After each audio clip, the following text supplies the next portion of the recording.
It's Monday mayhem. Engines loud. Opinions louder. Mud. Motors. And straight up chaos. Live. Right now. This is mud racing now.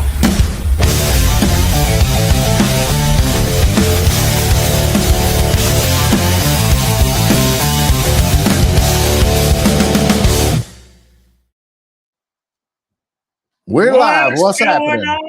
What's going on, Blake? How you doing? I'm great. How are you, buddy? It's a little different night tonight. I'm telling you. Look here. We got Tony One, Harris. We got two, Tony Harris three. sitting with us. How are y'all tonight? Good, Tony. Good How to you? go. Good. I'm good.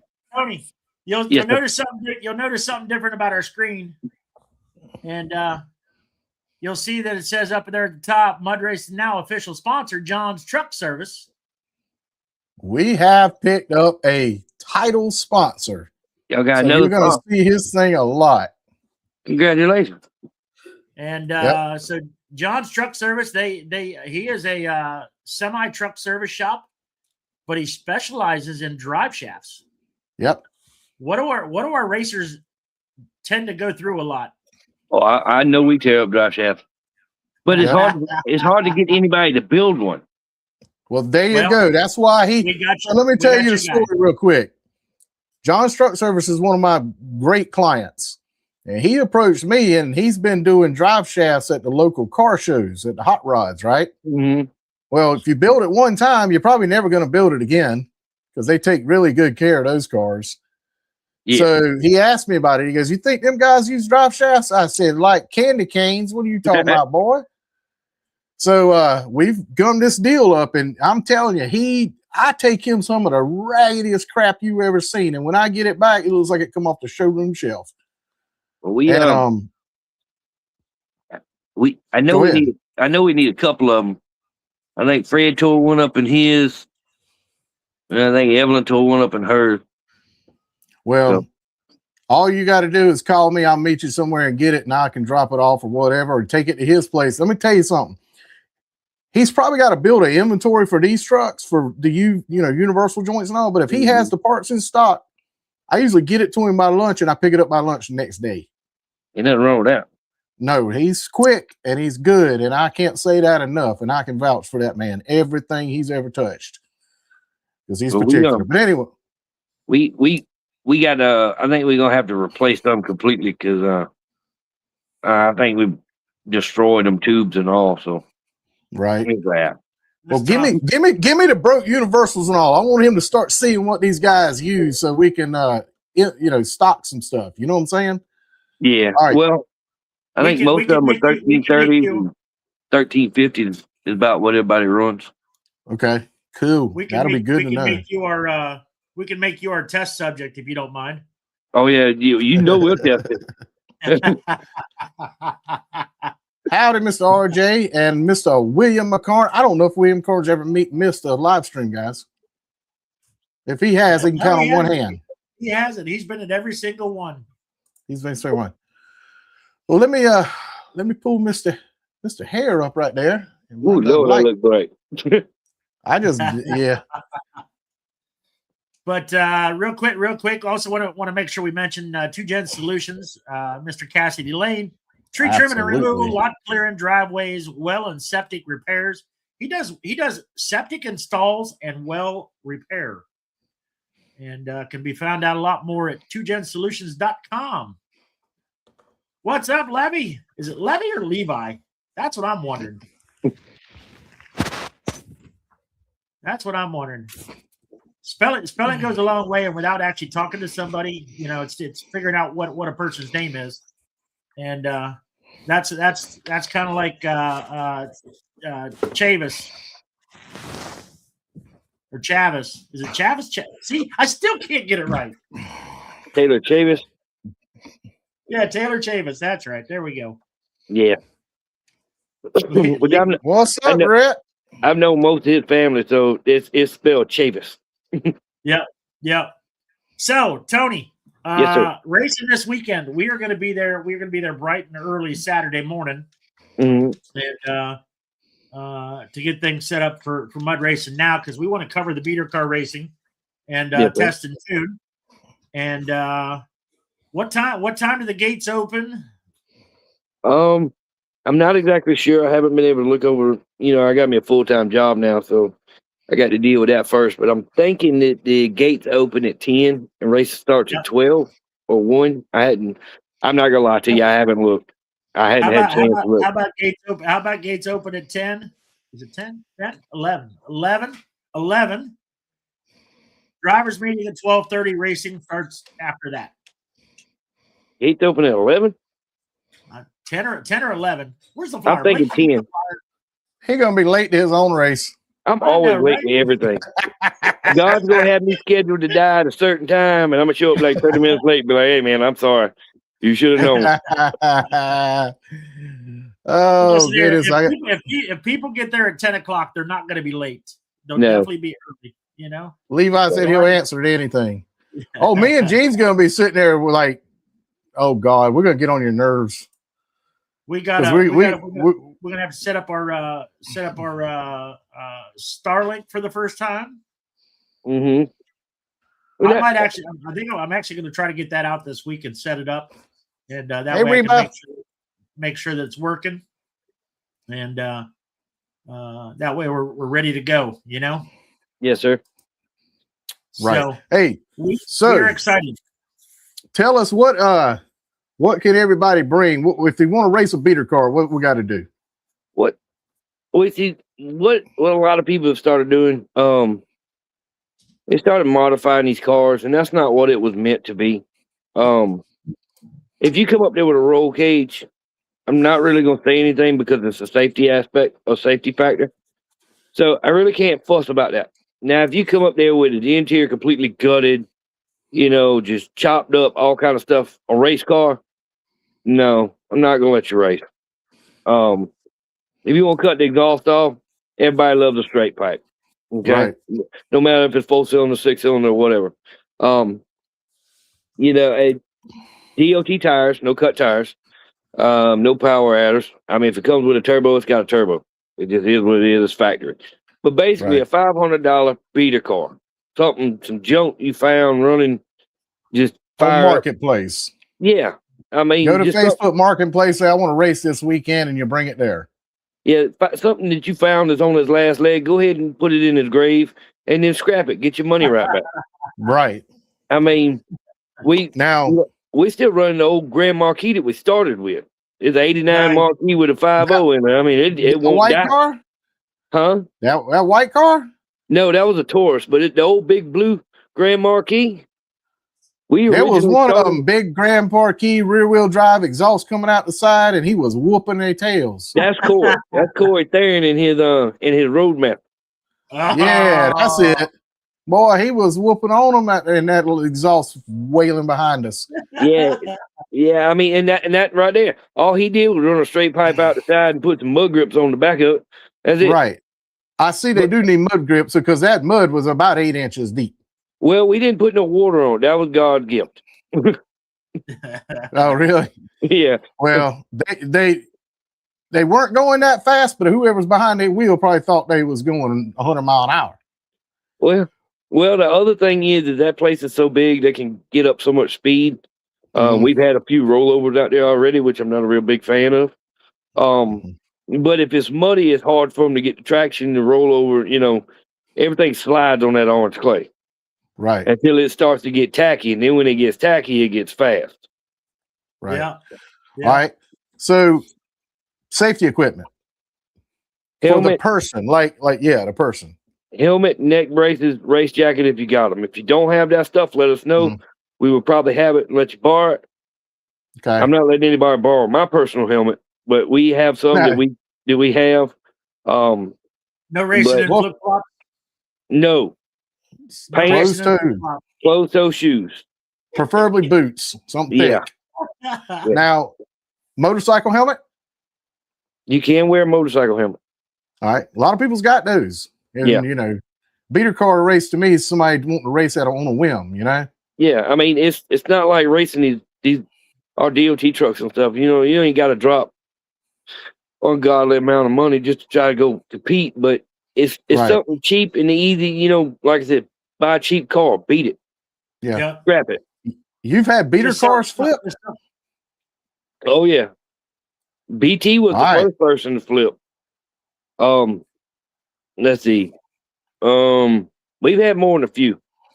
So if you flip a car over, your neck's going to be whacking around and hitting your head on the on the thresholds and everything else. So that's the neck brace and helmet law. Whoa. Yeah.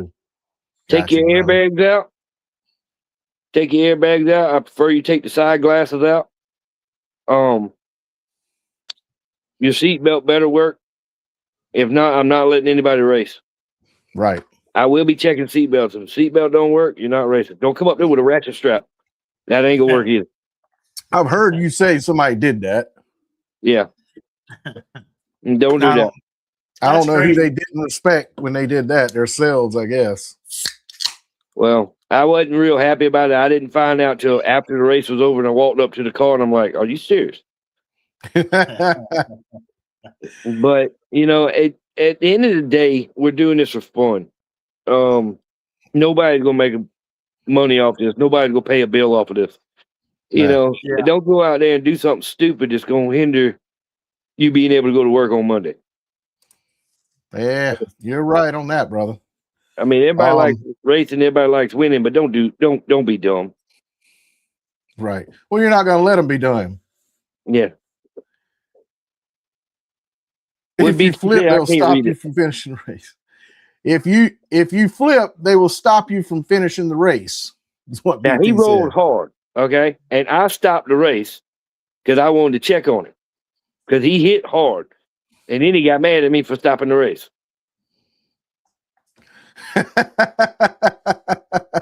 That's crazy. That's crazy. You know, I mean, at least I cared. Anybody flips the car, you got to stop the race. Yeah. Well, you don't want to get T-boned again upside down. I mean, at least I cared. I could have been like, yeah, send it. Let's go. See what happens. Right. Hit him like a marble. Just bounce him around.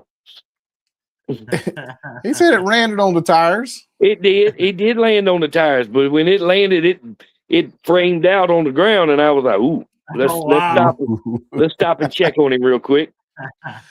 BT, that's love right there, brother. That's love. He want to take care of you.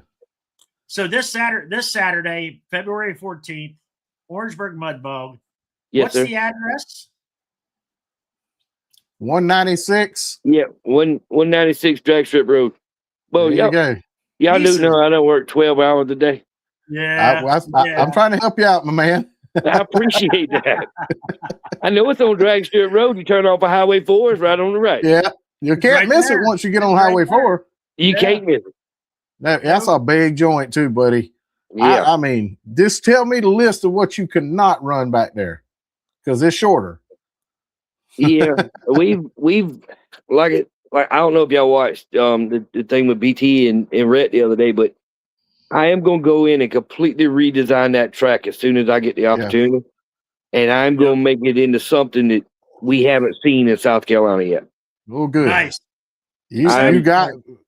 You're not doing it already, but that place is just the potential to do whatever you want, man. Yeah, I've got the design in my head and I've drawn it out on paper, and I believe it will be some of the best heads up, exciting racing you will see. We just need you to get a few days of work off Yeah. so we can do it. Well, I got some PTO stored up, so I might have to just cash it in and go for it. There Well, we take go. Gene and put him on a tractor while you're there, please. Give him something to do. Put Gene on track. I might be able to swing a few days during the week. I'd come up there and operate equipment now. Well, he's retired, kinda. It's kinda Till mud racing now came along. He retired, kind of. You kind of like my I daddy. put him He to work, retired, buddy. kind of. He's retired, but this thing here has been keeping him hopping. Yeah, Well, it has. My daddy told me he worked harder now since he retired than he did before. Exactly. So Well, listen. we're also going to do some test and tune, though, right? We can cover Yes, that real quick. Yeah. How much it costs to test and tune? I don't know. I hadn't looked at the There's flyer. a small nominal fee, but you can test and tune on a groomed track, ready to go. Well, Yeah. I think the last time we talked about that we actually talked about that, it was like $20 or $25. Yeah, it wasn't much. And all you're doing is you're paying to certify the truck. Yeah, pretty much. You know. Right. Well, we'll have the flat track, and you'll be able to do a horseshoe. We'll do like we did last time in December. We'll run the flat track trucks or whatever they want to run. Then we'll run like the horseshoe trucks. That way, we're not running a horseshoe and then a flat track, and back and forth. That way, we're all going to do this one. Then we'll jump back and we'll all do this one. Yep. Gotcha. Cause I Can't wait. I know there's some people that's chomping at the bit to try that horseshoe again, and Matt being one of them. He said, "Do you think I can come around the corner faster?" I said, "Probably." I said, "But don't try it." Well, listen, we know you got your grill fired up outside, and you've had a long day at work, so you're gonna make you some dinner. Yes, we sir. We appreciate you taking the time, coming on, sitting down, and chat with us. You can stick around if you're gonna watch. We got Blane Kilby coming up next. Yes, sir. KCD suspension, and I know we were talking before the show, and I think you're gonna get with him and do some work on all your trucks. So we're excited to see what comes of that. Yeah, I need to get with him. We got a few things we got to change. We've been a lot of stuff last year when we rolled over a few times, and it's just try to upgrade the old snowman and see if we can get back into contention with all these fast trucks that we have around now and we have to deal with. So, yeah, see if we can put him back where he's used to being. Snowman is not retiring. No. Nice. No. That's good to hear. All right, brother. We'll see you in a week or less. We'll see y'all. I really appreciate what y'all do, man. What y'all do for the sport, getting us out there and all. I really appreciate that. Well, we appreciate it. It doesn't exist without you guys. Well, man, thank you. All right, brother. Well, I'm gonna go cook. All right, go get you some dinner, big dog. I'll see y'all later. All righty, let's go ahead and we're gonna bring Blane Kilby on. Mr. Blane Kilby. And bam. Hello, hey, guys. buddy. Hey, how y'all Good doing? to see you again. Good to see you. Hey, Thanks for having me. we're glad to have you on board with us. Man, thank you for having me. And Michael Russ has talked about you a lot, and he told us if we ever got the opportunity to get you on the show, it would be one of the best shows we'd ever have. And so for those who don't know you gave me a list of some of your accolades, and I'll tell you what, this is absolutely insane. And so for those that are watching, you started building full round tube chassis in 1984. In 1989, you won the Best Engineering Award at Gravel-Rama with the Team Valvoline Jeep. In 1991, Blane won Best Engineered Pro Car at the International Hot Rod Association Spring Nationals. You set the national record 3 times. And October that year, same car, Lamborghini Pro Mod set the world record for quickest door car in history. Quite amazing. In 1992, you were the National Mud Racing Organization's Best Engineered Award. 1993, Supercharged Outlaws Best Engineered Award. In 1996, you'd built over 175 chassis. So from 84 to 96, 12 years, you'd built over 175 chassis, and you'd already accomplished over dozens and dozens of state or regional and national champions. One of the coolest things I see is in 2003, you built the original War Wizard monster truck. Yeah. Man, oh man, that's pretty cool. And in 2004, the Hot Wheels built a toy replica. Then in 2009, you got into the Score off-road world with the Baja Championship in Class 8. You won the Toyota Milestone Award. Other class wins, including the Baja 250, the 500, the 1,000, the Laughlin Nevada Desert Challenge, the Prim Nevada Challenge of Champions, San Felipe Mexico Challenge of Champions. But that just ain't enough. You went overseas to the Middle East. Yeah. And in 2013, you won the Middle East most prestigious hill climb. And that's quite insane. And I mean, the list goes on and on and on. But then in 2014 to now, you're working with your nephew Houston. Yeah. And you started KilbyMotorsports.com, where you're providing customer build assistance and suspension tuning and parts. And Houston's YouTube channel currently has over 30,000 subscribers. Yeah, Houston's got a big following. And I would like to say, without my nephew, Houston Kilby, I wouldn't be able to do any of the work that I do now. And all those other wins, all the other involvement, racing in other countries and stuff like that, it was only because of good people who had faith in me. I want to give all glory to God.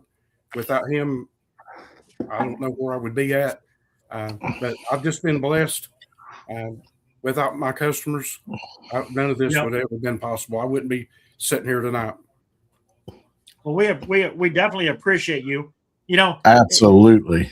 One man can do a lot. One man can do a lot. But if you have a great team and surround yourself with great people, you can do some amazing things in this world.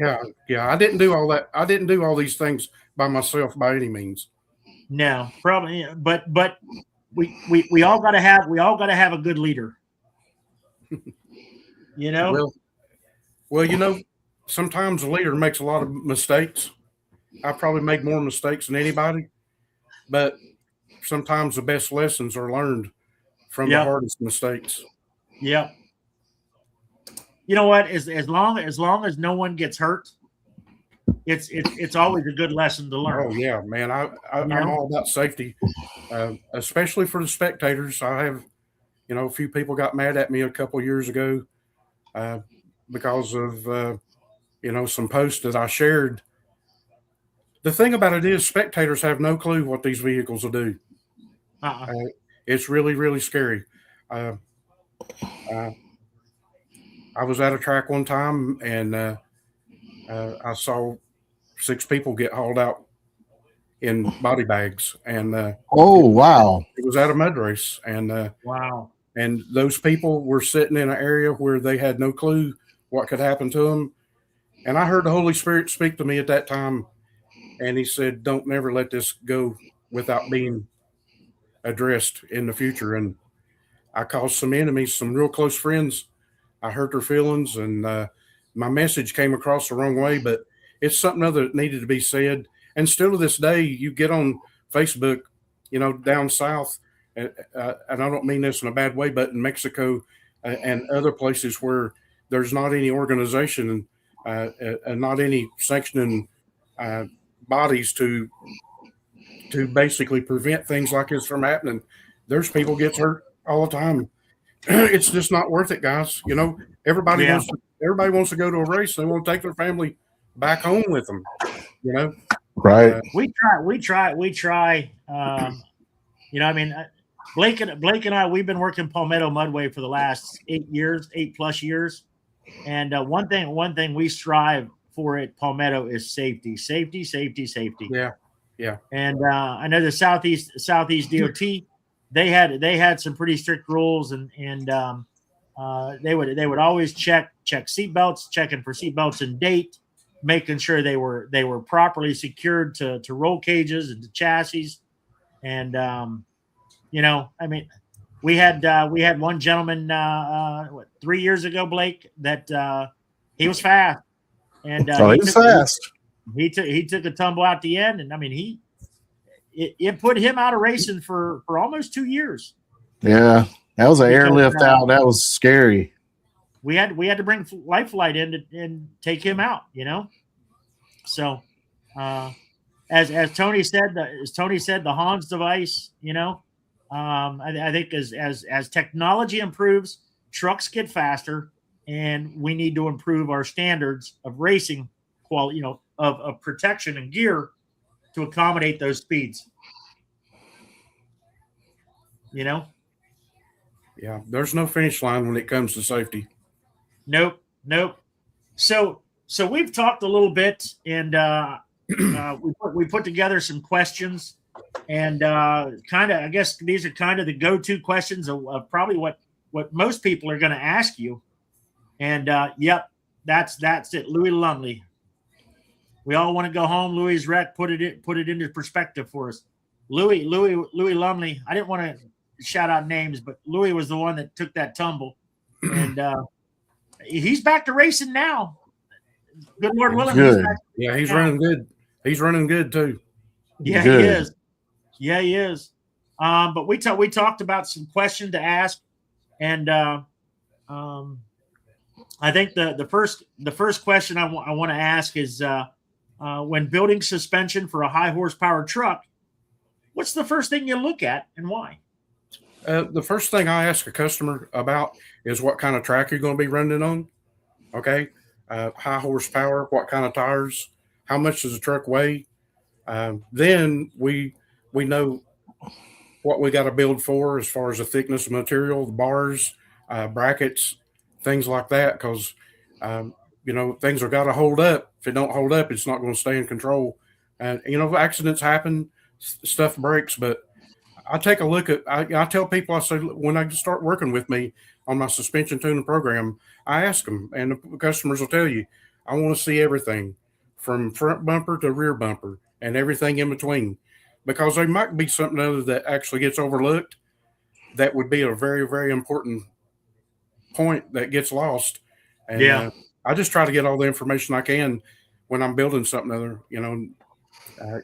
Houston is a big part of Houston owns KilbyMotorsports.com, and he sells the parts and stuff, and he's an engineer, and we work together on that kind of stuff. And we, at the end of the day, it's got to stay safe for everybody. Look here, you have a daughter that's a 19-year-old daughter that's a welder. Yeah. Is she joining the Kilby team too? Jenna's already been driving as far as racing goes. She started out practicing welding at the shop. Then one day she said, "Dad, I'm going to go to Northeast State University and I'm going to take welding." And I was like, "Oh, no, please, no." But I'll be honest with you guys, by the glory of God, she sent me a picture the other day and she said, "Dad, here's 2 welds." And she said, they're side by side. And she said, "I want you to pick out the instructor's weld and I want you to pick out my weld." And I thought she was messing with me. Oh. Honestly, they've asked her with 2 other people. Two other people. They're going to go to Chattanooga for state competition here in a few days. Yeah. Out of the whole entire Northeast State University. She just got back recently from down in Georgia, taking training in robotic welding, programming the robot and all that stuff and everything. And yeah, it looks like she's going to be involved in that. And she keeps on telling me, and she keeps on warning me. She says, "I'm going to come over to the shop and I'm going to show you in Houston how to weld." Go get it, girl. Good for her. Go get it. Yeah. So in talking to Michael Russ. I mean, he swears by what you've done in it. I mean, Oh yeah.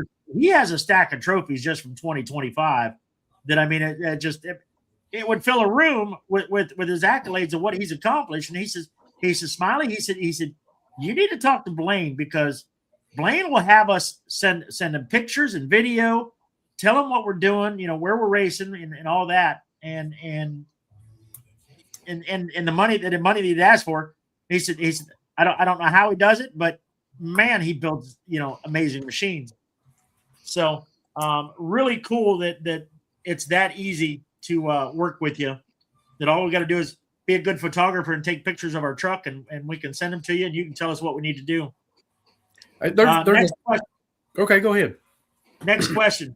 When big horsepower hits the ground, what's the suspension doing in that first second?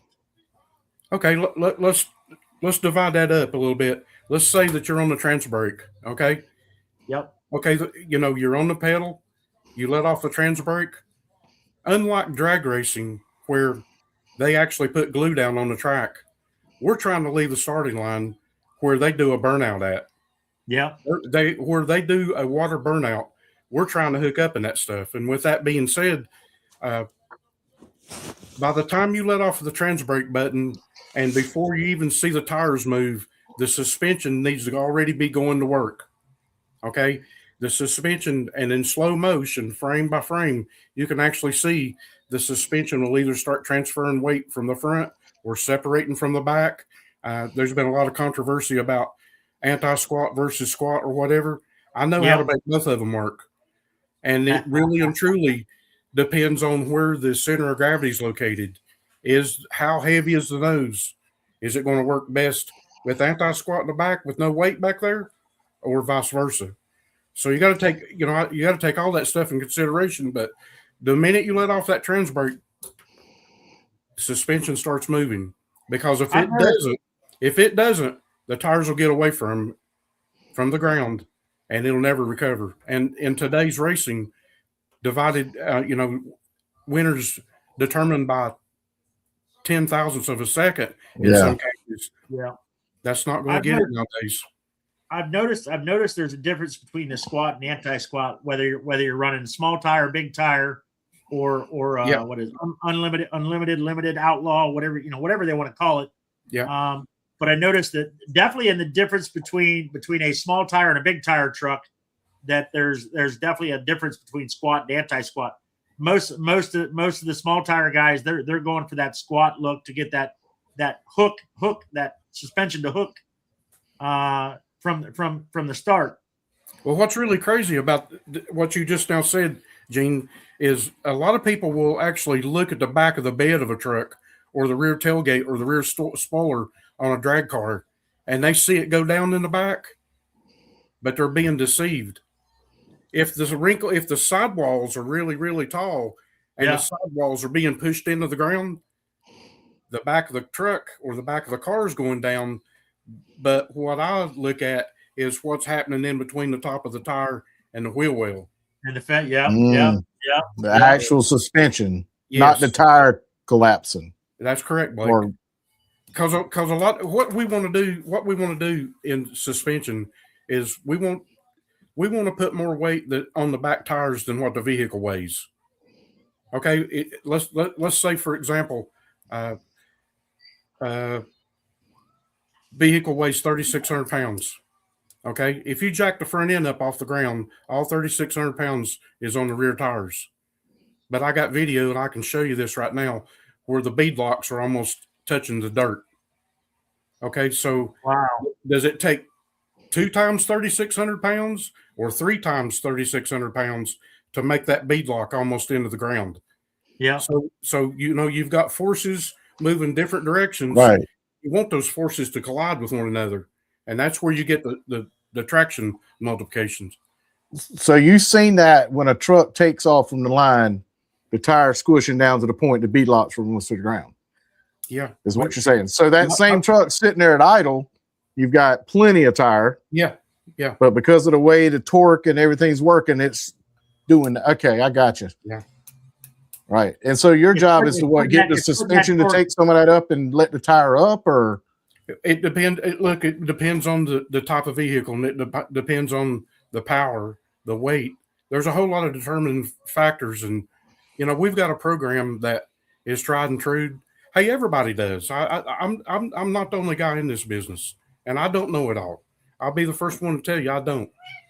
But I will tell you this: if we were building pizzas, if we had a pizza shop, and all of us are given the same amount of ingredients, how we take those ingredients and where we put them on the dough and when makes all the difference in the world. Sometimes I've heard rumors, people say, well, I paid for his program or this or that, and that didn't work.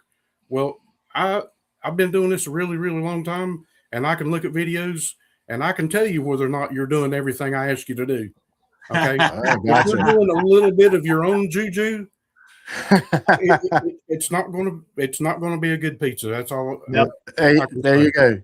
They paid you for something. They should stick with the recipe. I do things differently, and I don't ask. Look, I don't want to come off as proud or arrogant, Right. but I'm proud of my customers. And in 1991, Glenn Seabolt, Glenn graduated to glory years ago. He gave me an opportunity to build him a car. He was my first national champion, NMRO champion. And man, it took off like crazy then. But Glenn, just like Michael Russ and Jay, almost all my customers. Jay Leach. If I told him to do it, ask Jay how many times I've said, Jay, let's change that. Ask Michael how many times I've said, Michael, let's change that.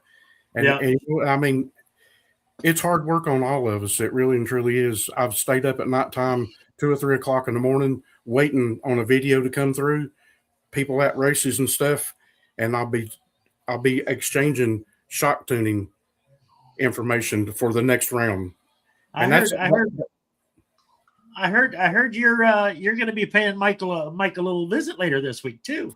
Well, there's a rumor going around about that. I wish he didn't live 6 hours from us, because I'd sure be up there with him. I would love to be a fly on that wall. I'm telling you. I tried to get Gene to ride up there, but I've been missing some cheese biscuits. Yeah. Okay. If you've been over at Michael's place, there's a restaurant over there. I don't remember now what the name of it is, but they've got what they call cheese biscuits. And man, I'm telling you, they're unbelievable. But look here, by the time Gene and I got to his place, they done rolled the city streets up in that little town. Yeah. Man, is that not the darkest place in the world? Oh my God. If you want to look at the stars, that is the place to do it. Because there's no light out there other than that big old spotlight on top of their building. Yeah, on top of Michael's barn. Yeah.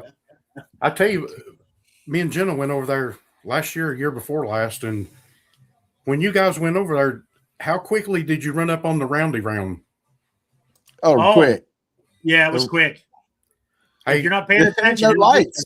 We had the back wheels off the ground on the van that we was driving. There was no white paint. There was no lights. They were nothing. And we were driving in the rain like crazy. And then all of a sudden, here's a big roundy round, you know? And it scared me to death. We come so close to wrecking. It was unbelievable. Probably less than 5 miles from those guys. Yeah. We didn't go by wrecking. We seen it, but it was dark. They had just laid the pavement down when we went through there. Well, I'll tell you what, they had some good snow, because he was out there. He was helping the state with his grader. Yeah, clearing roads. I'll tell you what. I mean, that's what you got to do if you live out in the sticks like they do out there. I mean, that is all cornfield. That's a good family. You know, back when Hurricane Helene came through the Carolinas and Georgia, and it affected our area, it washed out 10 bridges in Tennessee. I know that sounds crazy, but it devastated our immediate area. There was 10 people lost their lives within probably 20-minute drive from my house. You know, I saw Michael loading up tractor and trailer after load after load after load, helping people who was really in need. You know, I drove a box truck. I organized and loaded a box truck of about 6,000 or 7,000 pounds of relief supplies and took them up to Little Switzerland. Yeah, up on top of the mountain. Yeah, and I worked with the Christian Rangers. Yeah, with your all former military special forces types, and we helped out a lot. And I'll tell you what, man, I've seen a lot of devastation in my life, and that's something that just will never go away. But yeah, definitely the Russ family is an amazing family. So next question. What's the biggest mistake you see guys making when they throw big horsepower at a mud truck? Probably the most overlooked thing is the torque converter. Yeah. A lot of people don't understand this, but a torque converter affects how the suspension works. Okay. And then secondly, it would be, does the vehicle have stored energy? Because in order to have weight transfer one direction or the other, there's got to be energy in the suspension. Yeah. If it's as stiff as a log wagon, that's going to be your enemy. And so that's that preload. That's that preload at the start line. Well, preload and stored energy is two different things. The best that I can explain it without going too far. Every vehicle, no matter what it weighs on the front wheels and no matter what it weighs on the back wheels, it's going to have a required spring rate to hold it up. Okay. Yeah. The biggest mistake that I see mud racers make is they go to the baddest drag racing builder page and they go down until they find the charts where it says spring rates, how to figure spring rates for your vehicle. Yeah, again, guys, these guys run on a glued track and they need a lot of stability at speeds over 200 miles an hour. Yeah. Again, we take off where they're doing their burnout at. Okay. So the spring rates that the drag racers use are far from what mud racers need to be using. And a lot of the devices, I see a lot of people using K braces, wishbone locators, Jacob's ladders. I mean, there's tons of different things that people uses, but mud racing is a sort of a unique sport in its own right. And really and truly, there's parts made for mud racing just for mud racing. And Yeah. one of the biggest things I think that I see people do is they'll use those spring sliders. Okay. Not meant for the mud truck. In certain places. Okay. But you got to understand in mud racing, if a leaf spring is just moving forward and backwards this way, how's it going to get traction if it's not moving up and down this way? Yeah. Yeah. Makes sense. But That makes sense. But like I said, there's 100 different ways to make a pizza. Okay. Right. And with enough of the right ingredients, you can make any of those items work. I see people flying with the stuff that I'm actually probably talking negative of, and I apologize if it sounds like that. But again, everybody's going to have a recipe that they use, and if it works, and people's winning races after year and championships year after year, we just try to make it better. We don't try to reinvent the wheel. Yeah. Definitely. So geometry or shocks, what matters more? Okay, that's a good question. Here, when we talk geometry, we're talking bar angles, or spring angles, or shackle angles. I've seen some shackles that are pretty wild. Yeah. But here's the thing: you can have the geometry absolutely perfectly correct, but when you said the word shocks, if the shock and spring isn't correct, because those are all interconnected, they're like working together like one family. If they are not working with one another, you can spend the highest dollar on the craziest shock absorber and spring setup that money can buy. But if the geometry is incorrect, it's not going to work. Yeah. And vice versa. The two biggest school kids can fight each other, or they can work together and own the schoolyard. See, that's the thing. You can take lots of times you can take less and do more with it if everything is sweet with each other. You know what I mean? You can't have everything fighting against itself. That makes perfect sense to me. Yeah. But they're definitely related, and to say that one has ruling over the other, you can't have one without the other. Everything's got to be working in combination to complement and make each other better. You know what I mean? Yeah. Kind of like the front suspension is going to unload while the rear's loading. Or on takeoff. That's a good way of putting it. That goes back to that. That all goes back to that question that we started out with this year was horsepower versus torque. Which is more important? Both two kids that have to play together on the schoolyard to rule the whole schoolyard. I've got something to say about that. Okay. No, I want to listen. And we want to hear this one. And I respect everybody. Horsepower is a number that sells racing engines. Okay. Yep. But when it really and truly gets down to it, when you put an engine on a dyno, horsepower is something that is derived from lots of RPMs. Okay.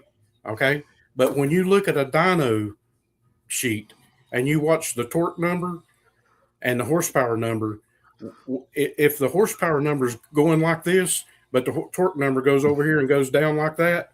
Right. You ever seen a vehicle take off from the starting line and it's, excuse this pun, but hell bent for leather? And then it just seems like it doesn't go any faster, but the engine's just screaming.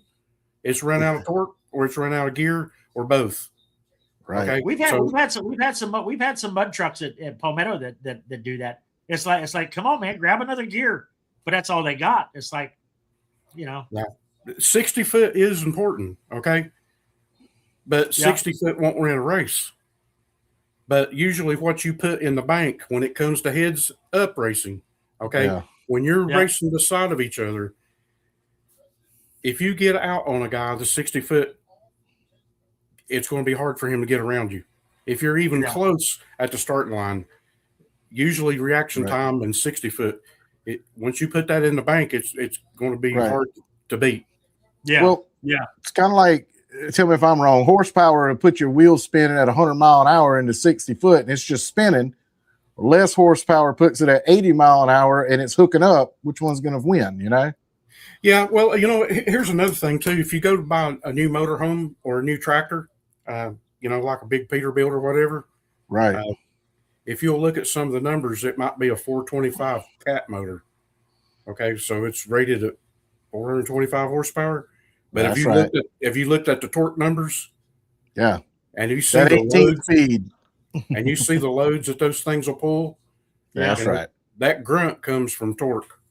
But there's some engines that make almost the same amount of torque as they do horsepower.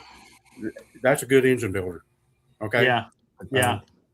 But I'm not an engine builder, and I probably just made myself look stupid by even commenting and talking about this. But torque is what makes things move, But everybody will tell you horsepower is king. You know what I mean? But I look at it different. I just look at it different. Well, I've heard a lot of people say torque gets you going, horsepower keeps you going. The biggest argument that I have, or the biggest thing that hits me from my customers is, but Blane, my motor makes the most amount of horsepower at 8,000 RPMs. Okay. And I'm like, man, you should have shifted a long time ago. Well, I'm waiting until it hits until it hits 8,000 RPMs, because that's where it makes the most amount of horsepower. But really and truly, if you had shifted where the torque was at the highest, or right there in that general area, past torque, so that when it does shift gears, it still stays in that torque band, it'll keep pulling. It'll keep accelerating, Yeah. I look at it this way. Horsepower is great.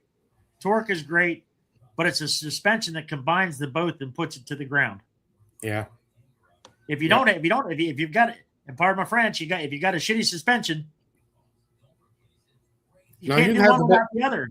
You can have less motor and a really good working suspension, and you can run with the big dogs. Yeah. Yep. That's good stuff, man. What's one adjustment most racers overlook? Wow. Corner weights. You ever seen anybody driving down the track and they got the steering wheel? If you look at the GoPros, you ever saw people take off and they immediately got to turn the steering wheel like this? Yep. Yeah. Okay. Because it's overweight on one corner. It's hooking. Torque. Think about this. I'm gonna give you some free advice here. Back when we was in high school, Granddad let us borrow the old Cadillac or the big Buick Riviera. You know what I mean? And we have the boys with us. And as soon as we get a few blocks away or whatever, we knew where this one stop sign was, where if we were turning to the right, we could just burn the passenger side tire plumb off. Okay.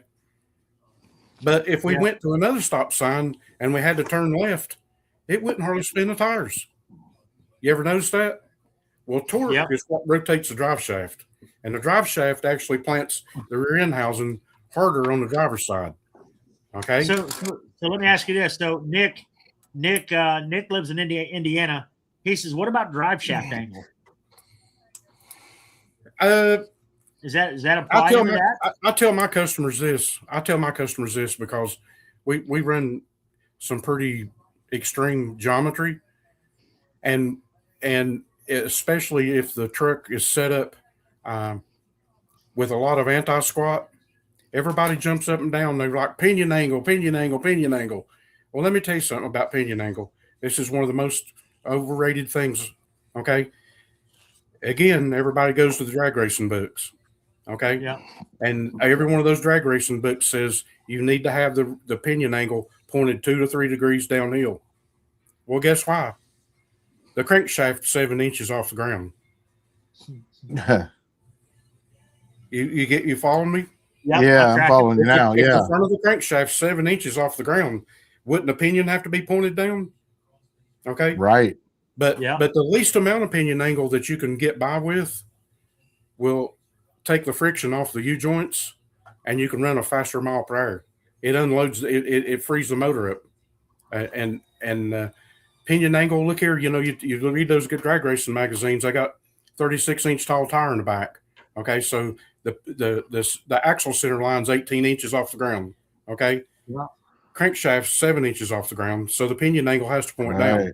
Okay, but in what we're doing, because it's totally different, because our geometry is actually working in somewhat a much more extreme condition and direction. Sometimes we have to point our pinion angle to where it actually complements the geometry of the suspension. Okay, and and to correct David, you want I believe in making the U joints happy because they turn freer that way, and tire size and crankshaft height off the ground. There's a whole lot of different things that dictate that. But so when you're building the rear axle, normal geometry is like here, and so to accommodate that suspension, you almost got to rotate that axle and put that pinion in a more upward position, because when that suspension loads, it's gonna twist it.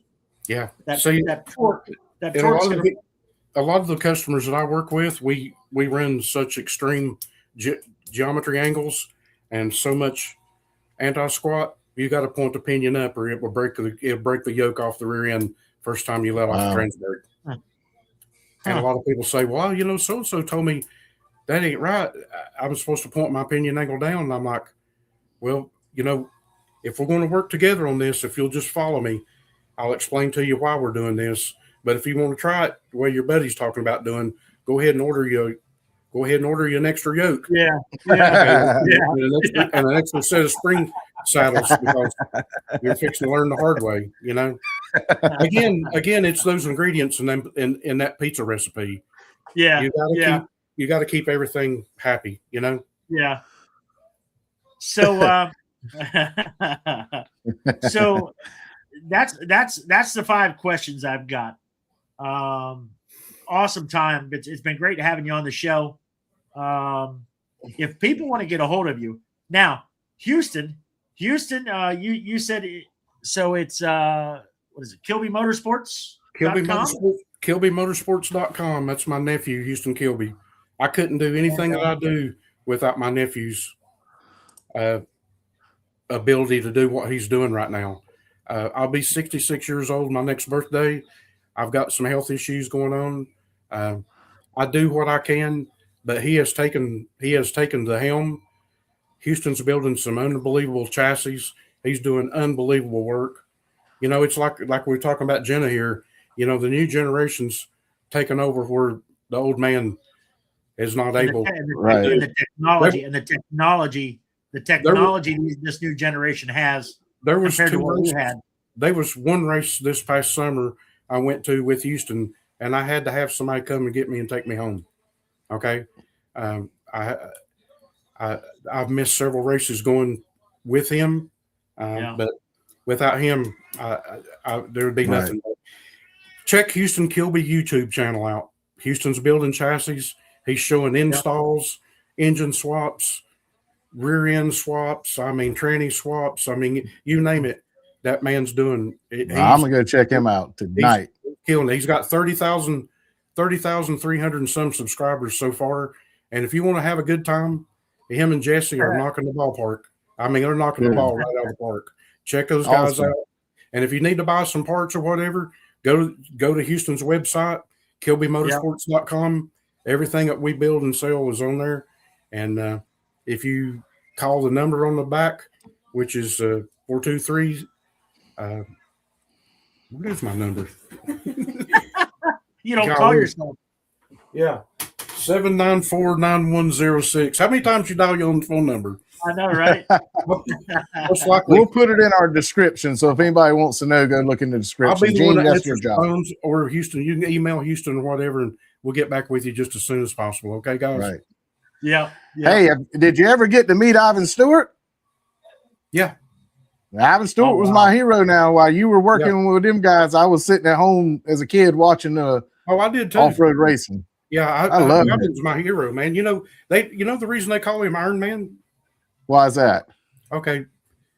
The Baja 1000, the true Baja 1000, starts in Ensenada, just south of Tijuana. I've been there 30 times. We used to race there 5 times a year when I worked with RPM Off-Road. Okay. It's 1,230 some miles to Cabo San Lucas. Yeah. Okay. 1,230 some miles. And dude, I'm telling you, it even in a stock full truck or a stock Volkswagen or even a trophy truck, I'm here to tell you, man, it's like a 52-hour long plane crash.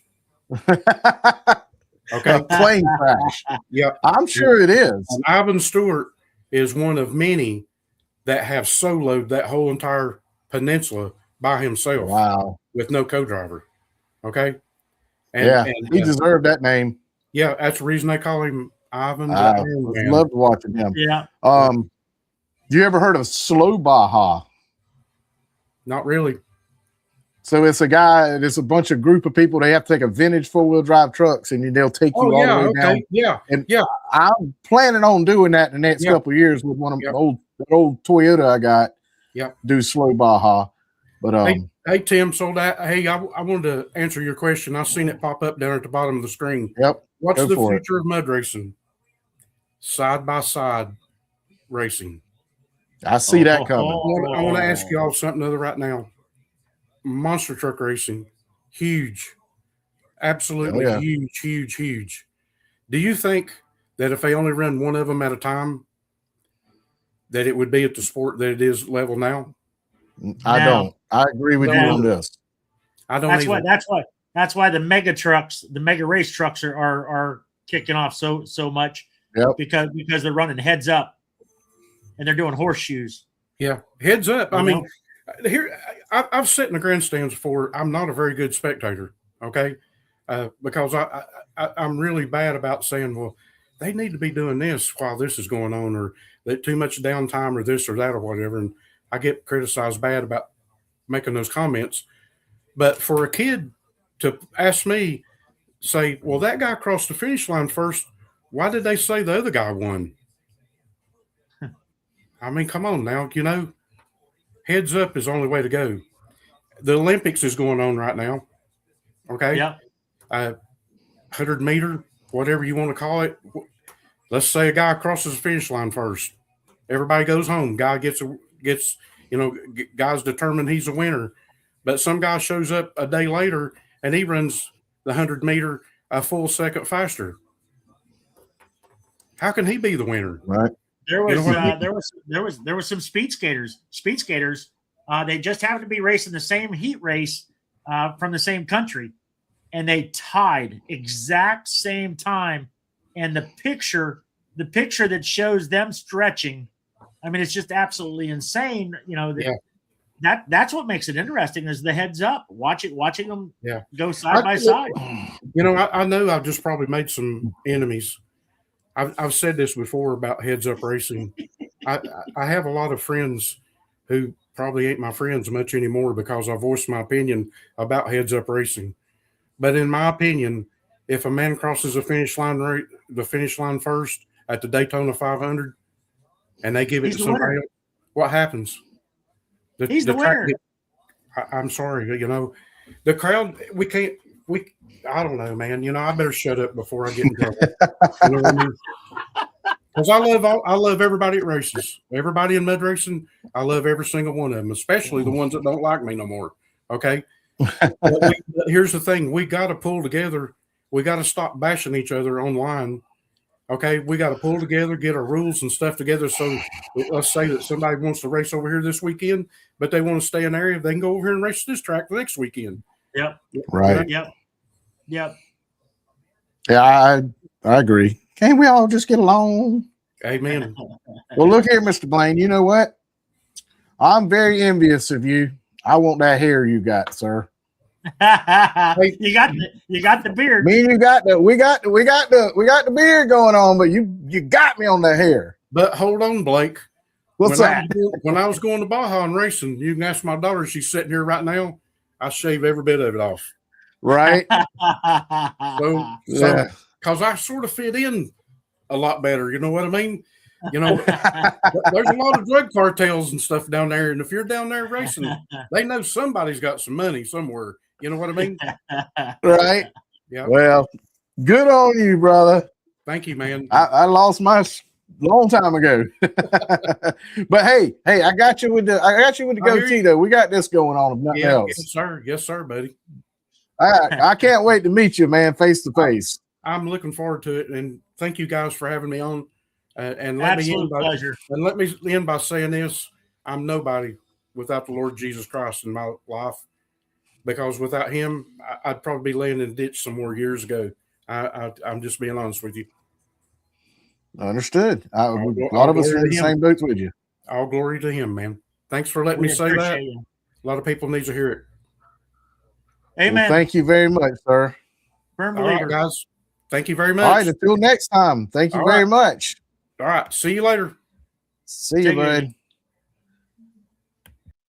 All right, Gene, what's happening? I guess that's it, man. That was pretty daggone good. That was an awesome show. I'll tell you what. And likewise, I look forward to the day I get to meet him. We got racing this weekend, so I'm not making that trip up there. But we got a lot going on. No, I agree.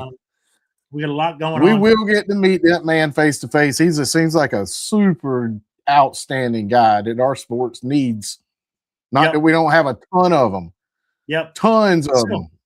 So racing wise, we have beater car racing this Saturday, the 28th. We have our first mud race at Orangeburg Mud Bog. March 7th is the very first Southeast DOT race at Branchville. We're going to be there. March, what's the weekend after that? March 14th, I want to say. Is it March 14th? You're way past my database at this point. I'm just trying to get the first two. We are going to venture to the Masters Motoplex. Oh yeah, Masters Motoplex. They have a race happening in March. We're gonna go to them. Right. And then the end of March, we're going to Fast Tracks. See, almost at my end. We're going to Fast Tracks for Trucks Gone Wild. And then we're going to leave Fast Tracks and actually beat feet down on Saturday the 28th to Palmetto Mudway, our home track, where you and we take on a little bit different role there, but still we are going to be live streaming everything, and it's going to be cross between Palmetto Mudway and Mud Racing Now, so you can watch it from two different platforms. Little Dude, we're not going to make it. I wanted to make it the Little Dude coming up because you realize that's the actual first mud race, but we kind of already had the schedule packed out. Yep, we did, and I've been talking with Scotty trip. I've been talking with Scotty McNamara quite a bit. Scotty actually credited Mud Racing Now with all our graphics and whatnot that we're doing, and we definitely appreciate Little Do Mud Bog. we want to make it up there. You know, they say Palmetto Mudway is like the fastest track in South Carolina, and I'm told Little Dew is the fastest track in North Carolina, and so we definitely want to make a trip and go up to Little Dew and watch all them big boys run there. Jay Leach and the Nutramax truck. He races a lot at Little Dew, and we hope to get Jay at Palmetto and some of the other tracks that we're going to. Man, oh man, you want to talk about a fast truck? Jay Leach and his Nutramax truck, Michael Russ. And then we got we get some of the megas in there. I mean, just it's going to be insane, the racing coverage that we're planning to cover this year. I'll just, like I said, get the first couple races under my belt. I'll feel so much better. I feel the anxiety can come down because we made good promises. And thank you everybody on this thing that keeps saying, good shows, good job, and all that. That is our payday. We don't get to drive trucks, but we get to make everybody be a value to other people. Where we benefit is for everybody to share our page. Share our Facebook page. Get your friends to follow us. Get the fans. We want the fans following us in what we're doing. It's great that we have all the drivers following us and seeing what we're doing, but we want the fans to follow us too. So if you've got good social media, tell all your people to give us a like, give us a follow, subscribe to our YouTube channel. And we look forward to seeing you down the road at more races. Our job, so everybody knows, we need fans because we want to show the fans the show you put on and encourage them to go to the tracks. Yep. That's our goal, is to get more people in the bleachers, and that's how we do it. We go, we present it, we show them how much fun it is and all, but we've said it 100 times, Gene. You can't feel the rumble, you can't smell the racing fuel, and you don't get muddy on the computer. Get to your local track and see what this whole sport is about, because it's growing. I talked to Patrick the other day, and I said, you ever see something building up and that is going to be like the next big popular thing? Yeah. And in 8 years, I've seen mud racing get bigger and bigger. And that's one reason you and I decided to do this channel in the fashion that we are. Where are you going? What do I got? So I went to the Racing Expo. I went to the Charlotte Racers Expo. I know. Somebody got me a Simpson shirt. Somebody hooked us up, man. What'd you get us hooked up with? I talked to the folks from Rugged Radio, and they hooked us up, man. They hooked us up. Now I didn't get them for free, but they gave us an awesome price, and we're going to be able to communicate. We're going to be able to communicate at the track. So I can't hear you. I got my earmuffs on. Yeah, that's so you can hear me later, so you won't be deaf at that starting line. But big shout out to Rugged Radio for hooking us up with a deal on. Hello from Idaho. We got Idaho watching tonight. Oh, nice. All right, we're losing people like flies, man. So alrighty. I guess we're over an hour into it. We're going to get out of here. But again, make sure you like, share, tell your friends about us. We appreciate you. And we'll see you at Orangeburg Mud Bog this Saturday, February 14th. Bring your significant others. It's Valentine's Day. That's right. See y'all later. Septic problems don't care if it's Monday or Sunday morning. When it goes bad, you don't need excuses. You need someone who knows what they're doing. At 2Gen Solutions, septic work is what we do. From installs to repairs, start to finish. We're family run, built on hard work, serving the greater Charleston, South Carolina area. No sales talk, no shortcuts, just solid work that lasts. 2Gen Solutions. If it's underground, we've got it handled. 2Gen Solutions. Give us a call today at 843-908-2905. 2Gen Solutions.